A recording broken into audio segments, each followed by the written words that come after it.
Hello, everyone, and welcome to this virtual public meeting on microtransit. My name is Natalie Bouchard, and I am the Public and Community Relations Specialist for CATS, and I'm here today with Brian Horton, who is the Project Manager for Transit.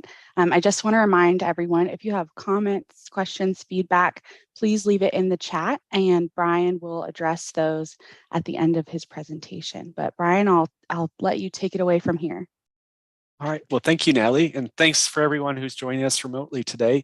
This is our first of several meetings and our first virtual meeting about microtransit. And so I'm excited to talk about this new initiative at CATS. Okay, there we go.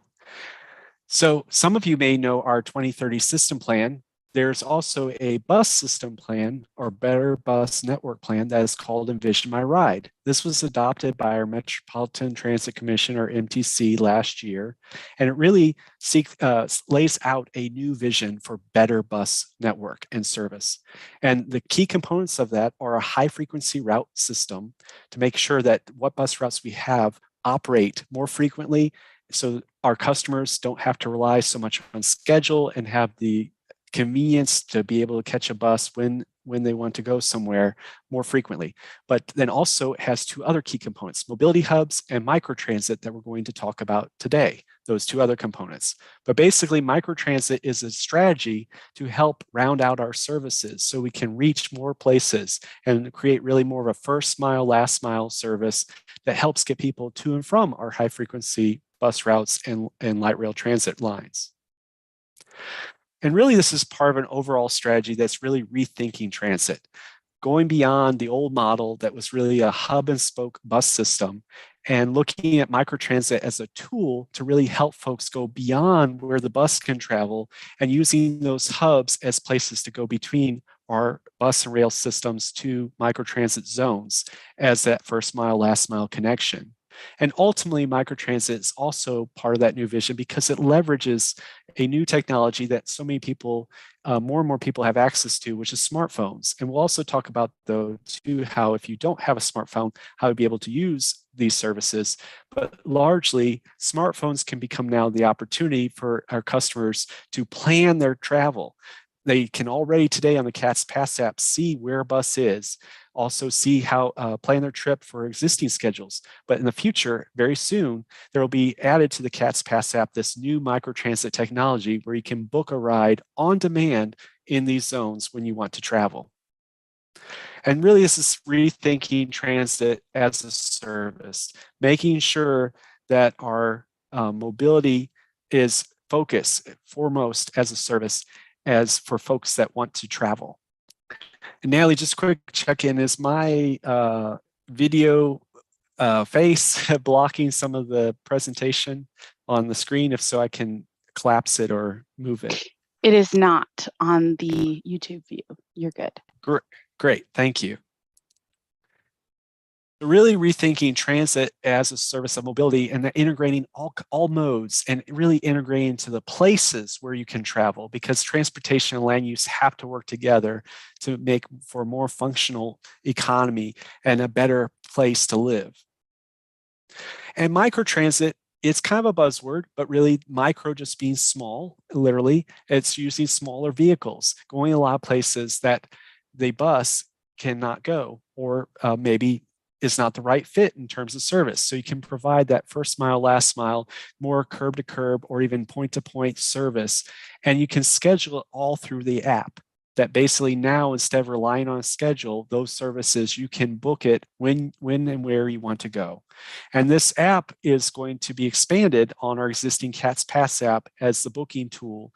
And that's what we're seeking to test and launch this year, is that, and that app can actually schedule rideshare companies like transportation network companies like Uber and Lyft, but also can be used to schedule a dedicated provider, like a fleet of vans and dedicated service providers that we're also looking to add to the app.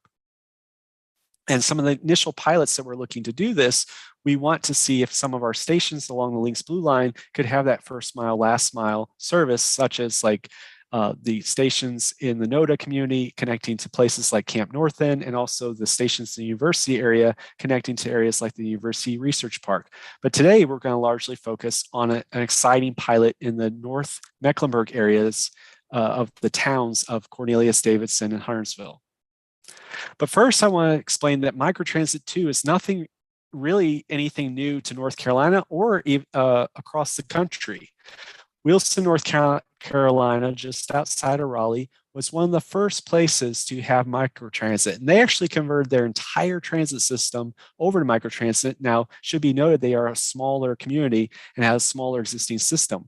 The map you see, there's a blue boundary and blue dots. Basically, the boundary is kind of your geofence zone on a smartphone or any application that you know when you're in it based on your location, that's places you can travel. The points are popular places or hubs that where you can request the travel, but you can also really go anywhere within the blob. It's just the points or the dots are places where you would find more a traditional bus stop that uses this on-demand service, whereas other areas you find more virtual stops that you can travel to without there having to be a bus stop on the ground. Wilmington, North Carolina is another place that deployed microtransit, and they did it more as an expansion of their service. They kept their fixed route system in the core of Wilmington, but used microtransit to really expand beyond where their fixed route travel could go. And on this map too, you can kind of see those blue dots as the virtual stops and the orange pinpoints as places that were more the hubs or stops in the ground. Dallas, as a national example, and one that's more comparable to Charlotte because we too have light rail and bus that's really extensive across the metropolitan area. Dallas has really used microtransit as a zone strategy, both as kind of replacing some of their neighborhood shuttle services and also adding and expanding new services to new areas.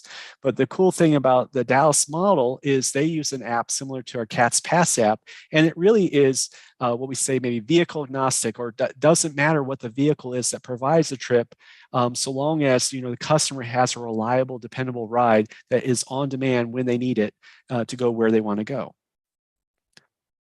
So I mentioned mobility hubs as a key factor or key vision, part of the vision that really helps microtransit work. And that's because that will still be an interface going between the microtransit zones and our light rail and bus system.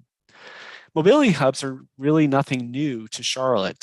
You can think of it as kind of the stations that we already have, light rail stations, the park and rides, and it really should be expanded more to our bus stops, making sure that bus stops are quality investments, capital investments that would have amenities and a space that's comfortable to wait as well.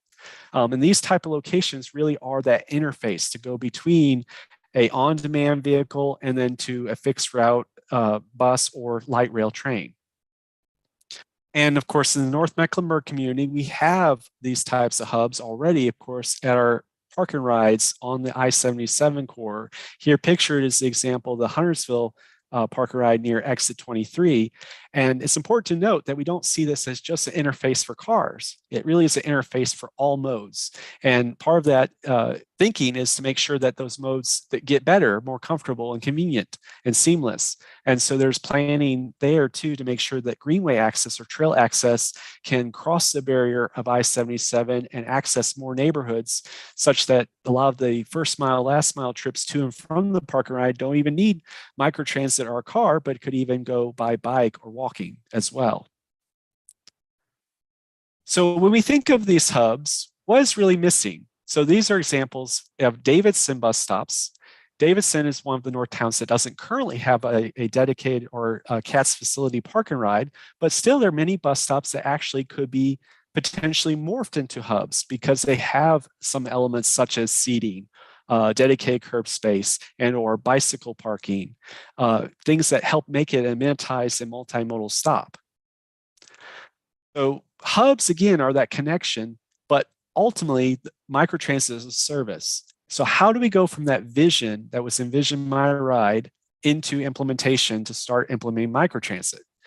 Well, first, I want to talk about what our current services are in North Mecklenburg and why we think this is such a great candidate for microtransit. So the current services in the North Mecklenburg towns, or Huntersville, Cornelius, and Davidson, we are largely twofold. We have local services and we have express services. The express services have been redesigned already to kind of focus on our park and rides to provide that single seat direct ride from the park and ride via the express lanes into uptown Charlotte. But the other services are more localized and they stay within the towns. Those are what we currently call our village riders. And those are routes 97, 98, 99. Plus, there is also another feeder service that was started more recently called the Davidson Shuttle that stays in Davidson. Those services on the village rider actually are hybrid or flex routes. They can go off route. However, and that's in the blob green, lighter green area you see, you have to call at least by noon the day before to request that deviation. And if it's a new location that's never been served before, often it has to be checked for safety reasons because it's a bus that's doing that deviation. So those are limitations on the service. Plus, it also operates hourly. It's not very frequent. You can't just walk out to a bus stop and utilize the service without really knowing the schedule. So with these limitations in mind for that local service, we felt the North community or the North towns are great areas for a microtransit project. Microtransit, in comparison to the village rider, will allow you to travel same day, even same hour by request to go anywhere within a zone. And those zones are going to be reviewed and developed with extensive public involvement so we can define the zones or refine them together. So they're not yet set in stone, but they would largely replace or go beyond where the village rider goes today. Now, fares have not yet been decided. There will have to be fare equity analysis to establish a new fare for the new service. But our initial pilot, we are looking at having a free service because it would be initially limited point to point, and we'll talk a little bit more about that here soon. So again, the microtransit zones, and here you see now the boundary that was actually in the adopted Envision My Ride plan. But again, I want to note that those boundaries are subject to change through our public involvement, stakeholder involvement, to cover a little bit more area as we work with the public and stakeholders. But they generally replace or go beyond what the village rider served in the North towns, north of Charlotte. And again, this is our key strategy, or we think a strong strategy, because what it's replacing would be ultimately long-term going from the low ridership, low frequency village riders to more on-demand. And because it's on demand, the frequency is whenever you need it.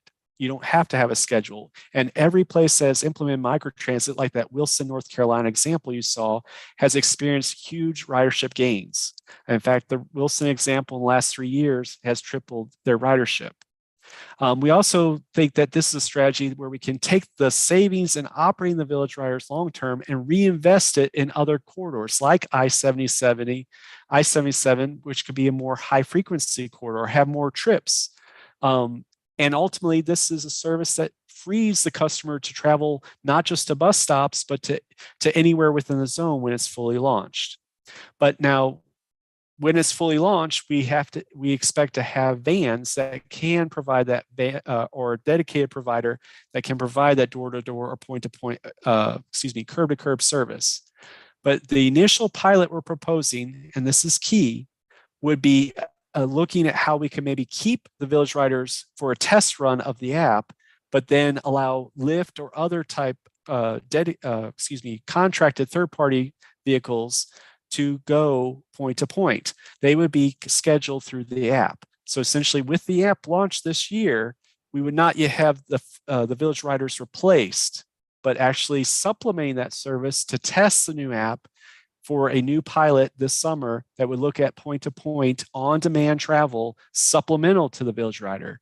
But the long-term strategy, and this is why we're launching public involvement now, is how do we use this service to ultimately replace the village riders and then not just do point-to-point, but go anywhere within these zones with more of a dedicated provider, such as like the vans you saw in the Wilson and Wilmington examples. And that launch is not expected until next year.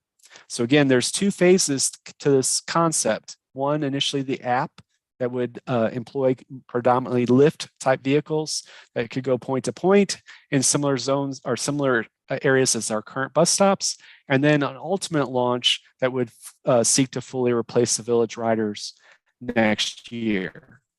So we're just now starting our public outreach for that concept. And we've already had kind of our staff and key partner coordination. We're today starting our virtual public meetings, but we will have a series of in-person meetings that start next week. And those are the dates and times listed on the screen. And we'll also show it later again too. So again, it's important to note that this is just starting. We of course had the plan, that was the vision adopted last year, but we are now currently in development procuring a sub-vendor for the booking tool that will provide an expanded CAS Pass app. That's the same app that our customers can download today for free and use to plan their transit trips. That's the same app that they'll be able to use this new booking microtransit service. But initially that pilot launch, which would be this summer, would be for more of a point-to-point service, not going anywhere within the zones initially, because we'll be testing how that works for a transportation network company provider such as Lyft, and still working on what should be the fare, what should be the replacement of the Village Riders long-term, looking towards that expanded launch of next year that would probably be a dedicated service provider with fleet dedicated just to the service in that area that would then be able to provide more trips within the zones. So that's where we are. So again, for this initial pilot, we're looking at point-to-point for the summer.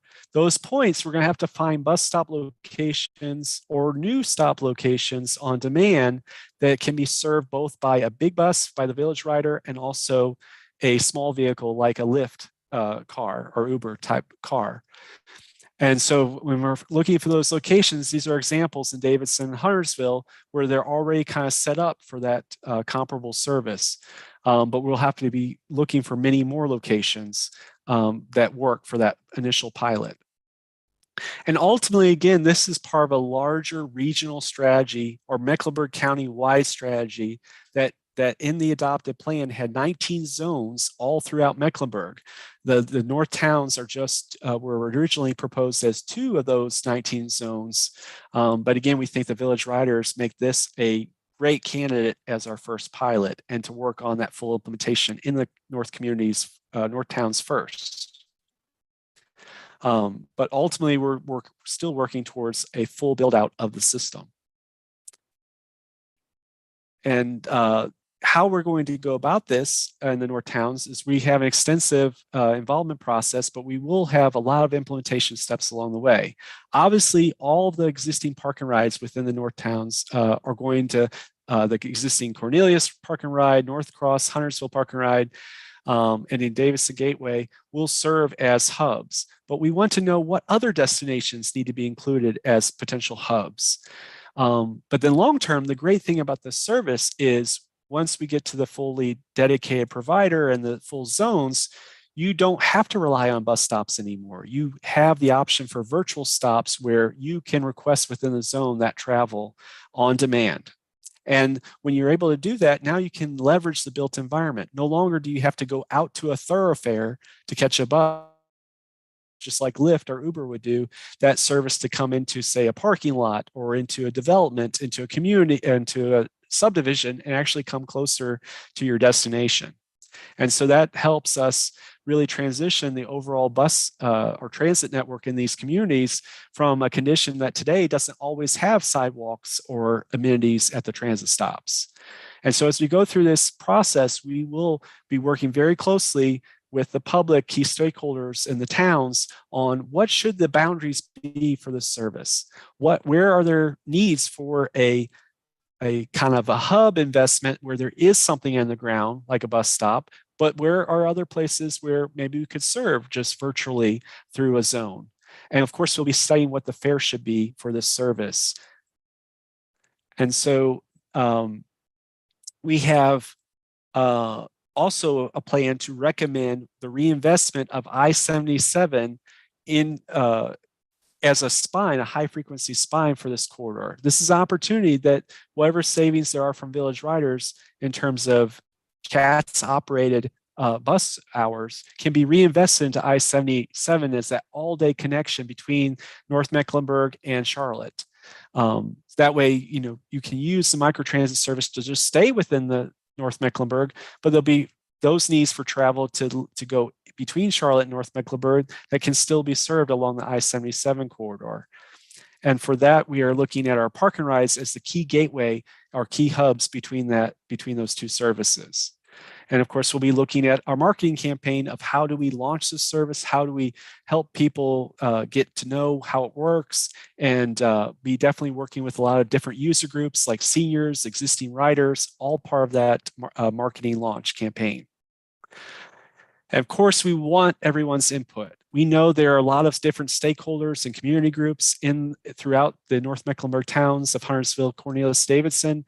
Those includes like some of the example pictures you see on the screen, Ada Jenkins Center and brand new arts center in Cornelius, and the Hopewell High School in the Huntersville community. That's just an example of a key destination for each community that very much this service is going to look at how does it serve.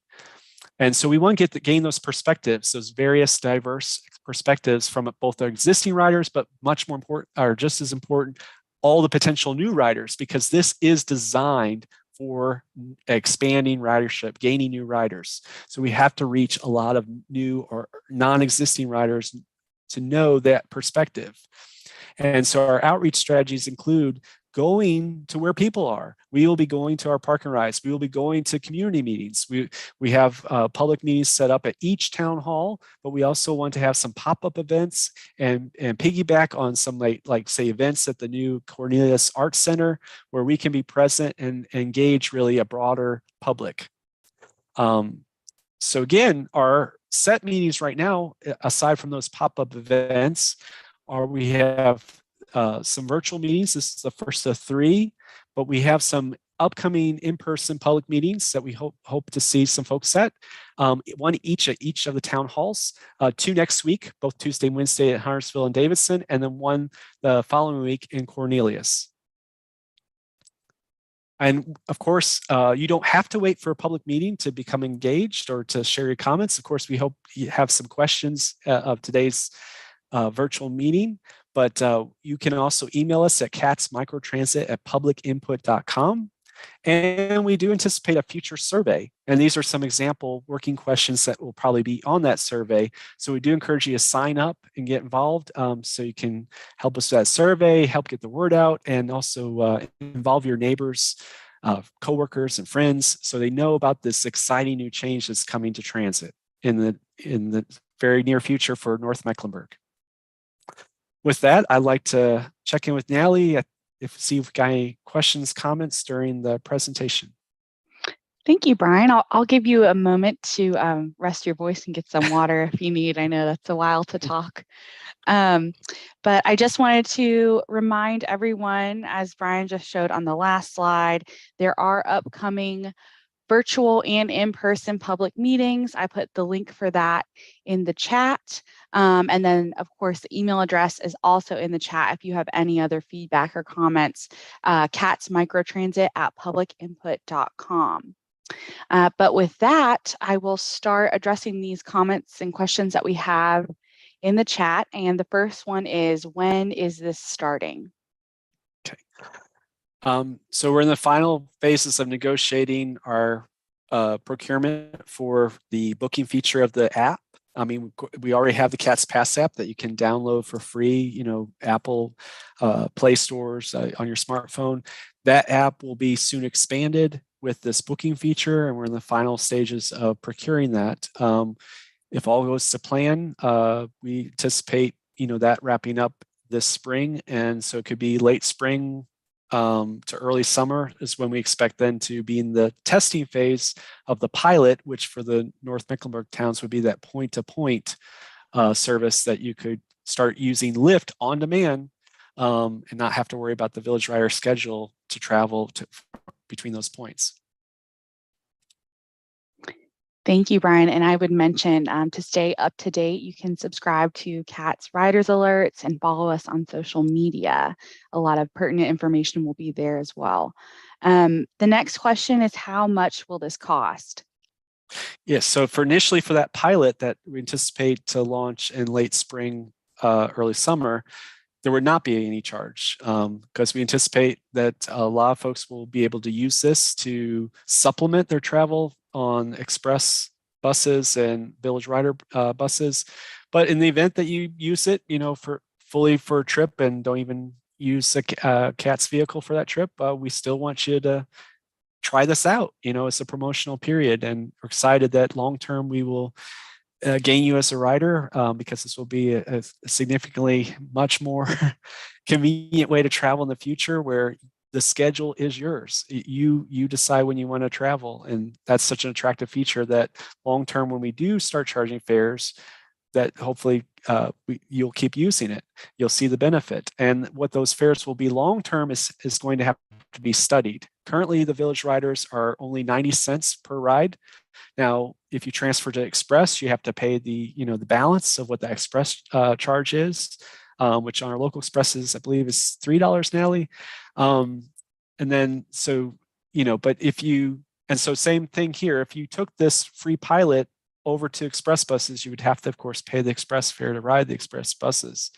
But back to what we're looking at for this fare, it could vary because the village riders are such a low cost. We probably have to take that into consideration when we do the equity analysis and make sure we don't have too big of a price hike.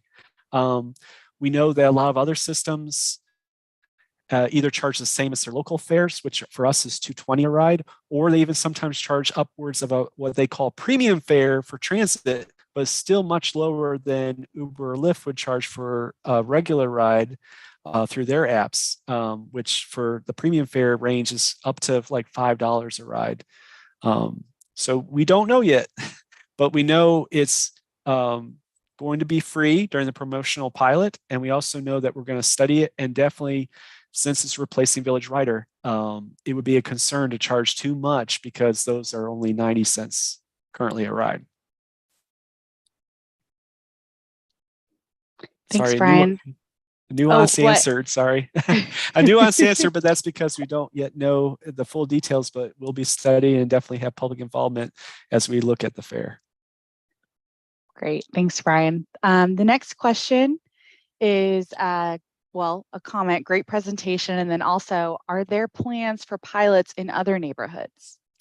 Yes, there are. In fact, we saw the 19 zones. There's a range of zones from urban to suburban to more outer suburban across Mecklenburg County. And while the north towns are looking to be our very first pilot, we are trying to see, at least in some areas off of the Lynx Blue Line, how station to point access would work also with Lyft. And those areas include like North End, Camp North End area, also University area around University Research Park and University of North Carolina, Charlotte. Those are types of areas that we also are looking for initial pilots, but we're hopeful that the success of this is working towards a broader launch by as early as late 2024 to into 2025 as a broader launch. Thank you. The next question, this is related to costs. So you mentioned the cost is not determined yet, but would any expense incurred go to a person's total cap for a month, as in fare capping? Yes. So obviously during the promotional period, it wouldn't have was free. But yes, that's a consideration. CATS has recently enacted a fare capping policy out of equity concerns that basically, simple way I think to explain this is it used to be that folks that couldn't afford a pass at the time that they wanted to purchase, their fare, they were ending up having to pay as you go or buy a 10 ride ticket or something in place of pass. Well, that adds up. And so it's now a consideration that if you buy those things, if you buy those more near-term passes or fares, that can be maybe applied or is applied towards what would be the equivalent of a pass. So you're not penalized just because you couldn't afford that larger pass cost at at the time of purchase, right? Trying to make that more fair with the I, for fares without an I. So that would be applied or a consideration for sure with microtransit. Wherever we establish is that fare, especially since we're designing this as a first and last mile service. You could just use it, stay within your community, just go to the grocery store and back home, eventually when it's fully up and running. But we want you to have that convenience, because ultimately when you want to travel farther, that's going to be your first mile, last mile connection to other bus routes and rail lines. So really that first and last mile is a consideration for that fare capping too, because you have to have that transfer ability, right? So it will be part of that fare analysis to make sure that there's some equity or fare capping considerations. Great. The next question, will any additional background checks be done on drivers for these services?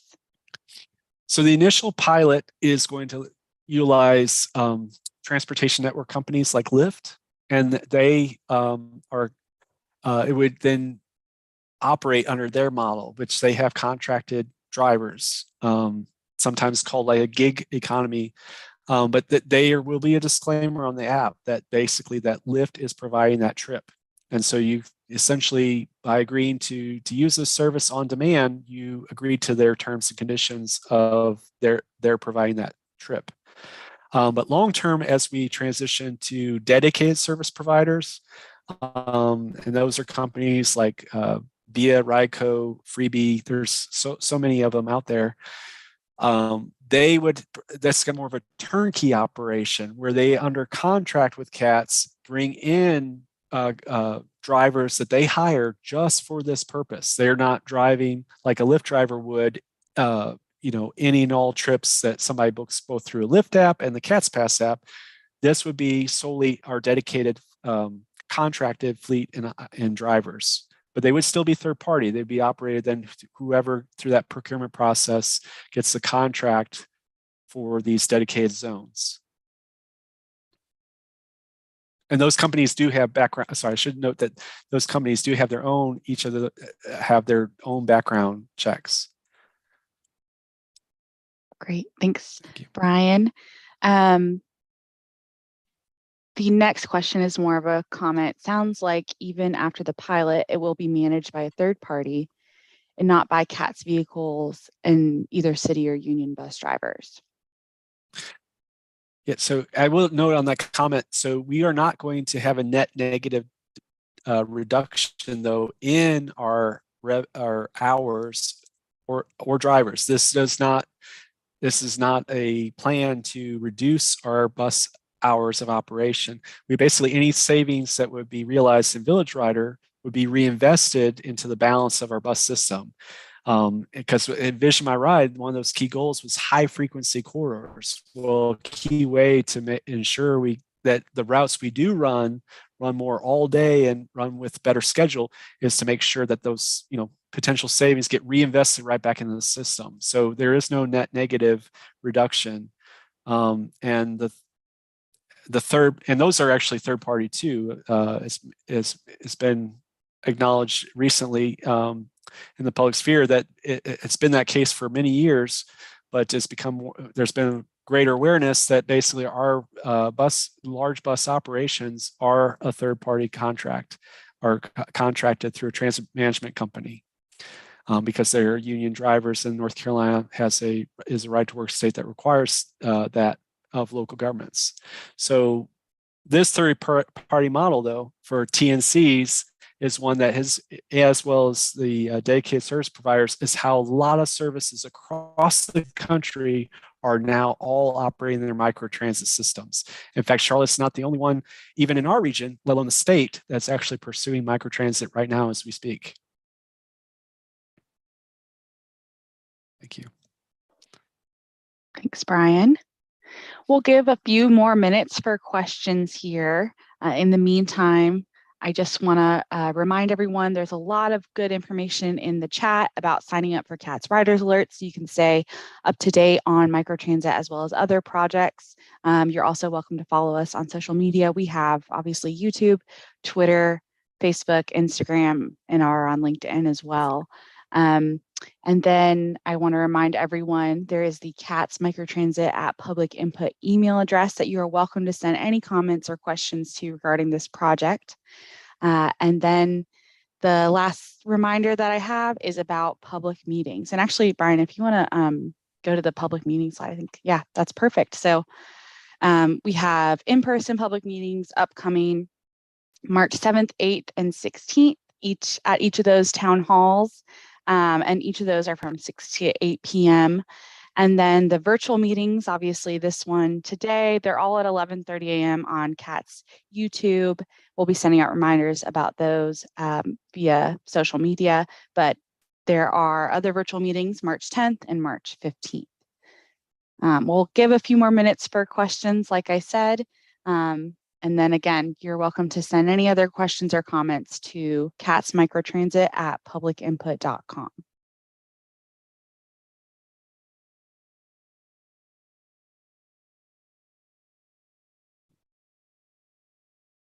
Okay, we got a question. How will bicycle usage be handled in the microtransit program? Hey, that's a good question. So of course, our buses currently have bike racks, and lift vehicles do not, right? Primarily. So that's a consideration. Basically, we are looking at this more as a first mile, last mile service. So if, depending on where you're going, it might be that bicycle is your first mile, last mile already. So I think the important thing here is to, as we engage the communities, the public, the stakeholders, is where are those destinations where it's maybe not comfortable today to travel by a bike, and how can these services work together, and what are kind of maybe the infrastructure gaps of trail connections, more comfortable, like protected bicycle facilities that, feel comfortable for all users, not just, those that can put on the Lycra and go on a bike, but really children and everybody that feels comfortable going on a bike. Because yeah, that's definitely something that microtransit can't fix by itself. It's part of that overall multimodal strategy. And so when we look at where we place these, we want to make sure the built environment is working on that multimodal design. It's really about urban design and complete streets and trails and facilities that go beyond just microtransit.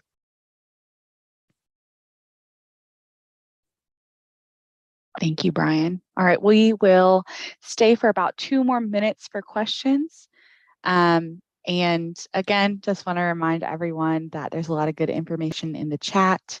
If you have any more comments or questions, you can email catsmicrotransit@publicinput.com. But again, we'll give just a couple more minutes for questions here.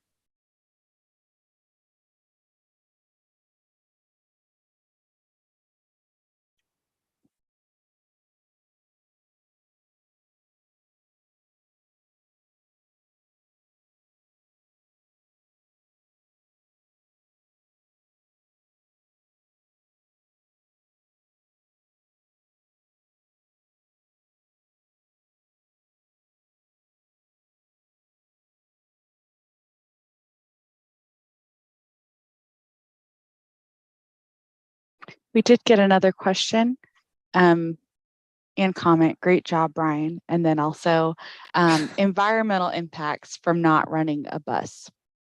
I'm asking them to clarify, but maybe you can touch on that a little bit. Yeah. I would say it's something that we haven't measured, but probably should, just to see, especially for future grant opportunities, that kind of emissions benefit would be a factor in deciding funding.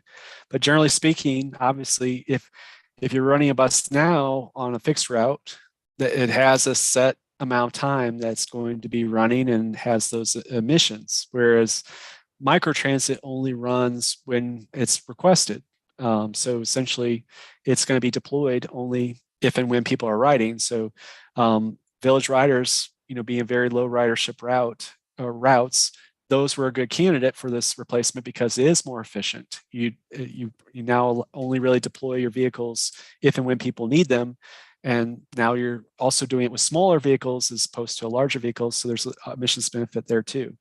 So we haven't exactly measured it, but it is intuitive that there is emissions benefits with running smaller vehicles and only running them when you need them. So they came back and clarified their question. It was about reduction in emissions, and can electric vehicles be in the RFP for third party? Yes, they will not. I don't know if there'll be a requirement. We ourselves, CATS is going through just starting a zero emissions transition plan. And with that, we're seeing, we have the goal by 2030 to be 100% zero emissions, but we're evaluating, how do we get there or most of the way there, because if we see some hurdles, we want to achieve as much of the goal as possible. And we're looking at those strategies. So the same thing we would not want to put on the contractors an absolute, I don't think. But there are companies out there, I should note, I won't say who they are because that gives them an unfair advantage, I think, or bias. But there are companies out there that provide microtransit that have entirely electric fleets and even help set up those charging systems. And so I do think that would be a pro if we saw such proposals, but probably a trade-off amongst other factors, right? One of the factors we would look at when we saw the proposals from various providers. Thank you, Brian. I think that's all the comments that we have. Oh, we do have one more question from the same person. Just says ADA compliance, question mark. Yeah. Yes, thank you. Oh, and that reminds me about the smartphone divide. I think I didn't get into detail on that, so I'll cover those both quickly.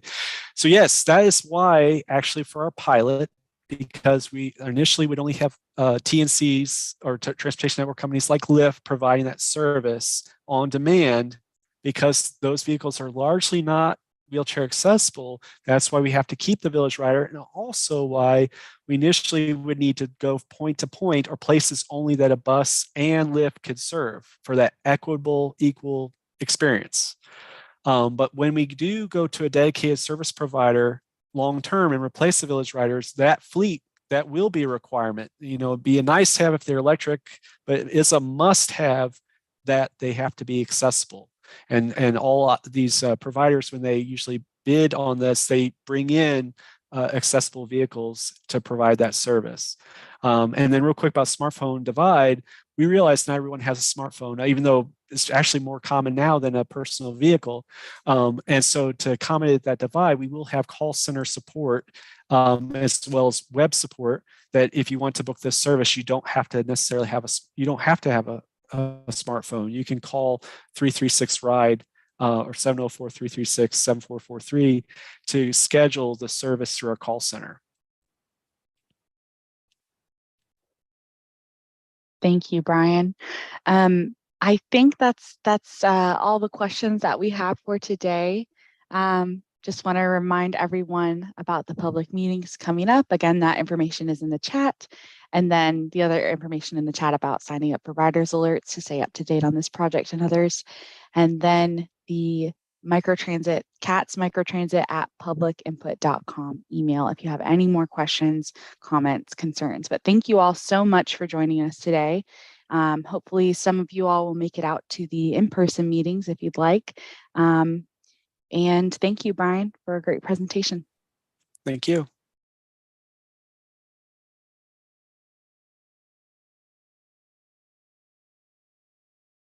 Okay.